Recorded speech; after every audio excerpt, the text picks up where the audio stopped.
View the deck's top card for the rest of the hand. Intel is the first card we are reviewing that has a function completely new to the game of poker. It makes for some very interesting scenarios that occur especially in multi-way pots and allows for an extra layer of aggression. In this video we'll be looking at just how much information Intel helps gather. This is jlhmac for OP Poker. Seeing the deck's top card has many advantages. It tells you the community cards to come, it tells you what players can upgrade or reload into, and it also tells you how other players react once they use their own power cards like Scanner or Engineer. All of this extra information in a game of incomplete information helps create a huge edge over the other players who do not have access to what Intel has to tell them. When should you play Intel? In the current games, Intel should be played pre-flop from all positions, but only if your starting hand is playable. The reasons for this are quite simple. Number one, most people are playing too wide pre-flop, especially out of position. And number two, a lot of players are making mistakes and using power cards pre-flop.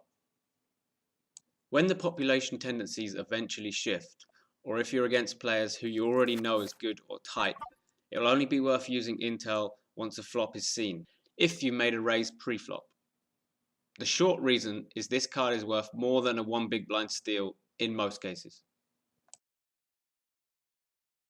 Intel is one of the best cards for combination plays. It works especially well with upgrade, reload and EMP. In this example we have 7-2 suited in the small blind. Not the best hand, but with Intel it will do. We min raise and face a min free bet. We decide to call. The flop comes down very wet and we only have the bad end of a gut shot and a backdoor flush draw. But with Intel, we can see that on the turn we will pick up that flush draw. The big blind now decides to use the EMP card and make a pot size bet. It's very likely a strong range of hands. But given the fact we have reload to go with the flush draw and a gut shot, we should quite easily have the 33% equity needed to justify the call.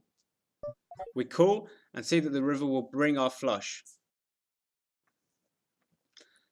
And against the big blind's jam, it makes a pretty easy call.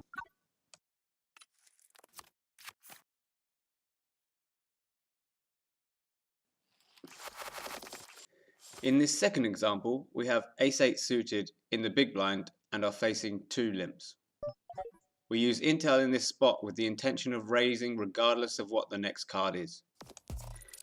We see the 3 of hearts and raise to 3 times the big blind. Both players call.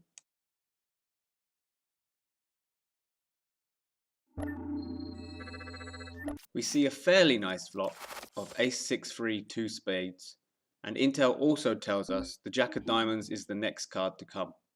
It's checked to us, and now we want to decide whether to check or to bet. Given that we are free-handed, betting would expose ourselves far too heavily to a play like Disintegrate, which would severely damage the strength of our hand. So we opt to check. It checks through, and now we see that the potential river card is the 7 of diamonds. This is a fairly brickish card, as only 4-5 makes a straight. It now makes sense for us to value bet. Given both players have over 10 points and 3 power cards, we do not want to give them incentive to make combo plays to try and win the pot, and therefore we keep the bet size small. The button folds and the small blind decides to play upgrade. We know that the 7 won't help him, and after essentially wasting his 5 power points, he makes the fold, and we take it down a fairly nice spot early in the game. In our next episode of the series, we'll be looking at the power card Engineer. Make sure to subscribe to our channel to be notified as soon as new content is released.